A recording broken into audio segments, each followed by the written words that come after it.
మొన్న జరిగిన assembly parliament ఎన్నికల నేపథ్యంలో ఈరోజు ప్రతి జిల్లా వారీగా జనసేన పార్టీ ఆఫీస్ మంగళగిరిలో పార్టీ అధ్యక్షులు శ్రీ పవన్ కళ్యాణ్ గారు ఒక్కొక్క జిల్లా యొక్క సమీక్ష నిర్వహిస్తున్నారు. ఈరోజు ఉదయం విశాఖపట్నం జిల్లా సమీక్ష నిర్వహించడం జరిగింది. దానిలో జనసేన పార్టీ తరపున పోటీ చేసిన శాసనసభ అభ్యర్థులు, తర్వాత వచ్చేసి లోక్సభ అభ్యర్థులు అందరూ రావడం జరిగింది. జనసేన పార్టీ ఎన్నికల్లో ఏ విధంగా ముందుకు వెళ్ళింది, ప్రజలు ఏ విధంగా మనల్ని అర్థం చేసుకున్నారు, ప్రజలు ఏ విధంగా మనకు ఓటు వేశారు, ఏ అంశాలు వాళ్లకు నచ్చాయి, ఇంతమంది ప్రజలు మనల్ని మార్పు కోరుకునే విధంగా మనల్ని సమర్థతను సపోర్ట్ ఇచ్చినందుకు వాళ్ళందరికీ కూడా ధన్యవాదాలు ఆయన తెలియజేశారు. నేను కూడా మీ ద్వారా ధన్యవాదాలు తెలియజేస్తున్నాను.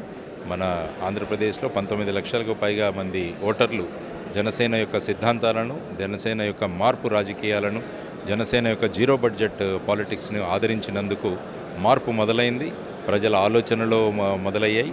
ఈసారి తక్కువ సమయం ఉండడం వల్ల ఎక్కువ మంది ప్రజలకు చేరలేకపోయామేమో. ఇంకా ఈ విస్తృత స్థాయిలో మనం ఎలా వెళ్ళాలన్నది కూడా ఈరోజు చర్చించడం జరిగింది.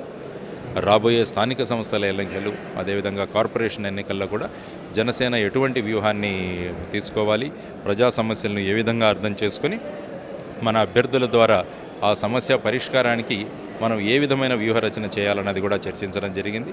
పార్టీలో ఉన్న ఇంకా పార్టీని బలోపేతం చేయడానికి మనం ఏ విధమైన వ్యూహరచన చేయాలి, తర్వాత వచ్చేసి ఒక ఆర్గనైజేషన్ స్ట్రక్చర్లో ఏ మార్పులు చేయాలి, వీటన్నిటి కూడా చర్చించి ఒక మంచి ఆహ్లాదకరమైన వాతావరణంలో ఈరోజు చర్చలు జరిగింది.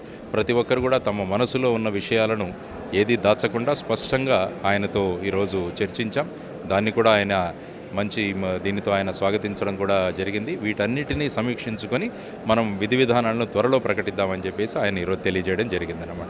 అందువల్ల మరి ఒకసారి జనసేన పార్టీకి, జనసేన అభ్యర్థులకి, జనసేనాని యొక్క ఆలోచన విధానానికి ఆంధ్రప్రదేశ్లో ఉన్న ప్రజలు చూపించిన ప్రేమకు, అభిమానానికి వారందరికీ కూడా ధన్యవాదాలు తెలియజేసుకుంటూ రాబోయే కాలంలో కూడా మనం అందరం కలిసి ఒక మంచి సమాజాన్ని, ఒక ఆనందమయమైన సమాజాన్ని, ఒక ఆహ్లాదకరమైన సమాజాన్ని మనం అంతా కలిసి నిర్మిద్దాం అని మీకు తెలియజేసుకుంటున్నాను. నమస్కారం. జై హింద్.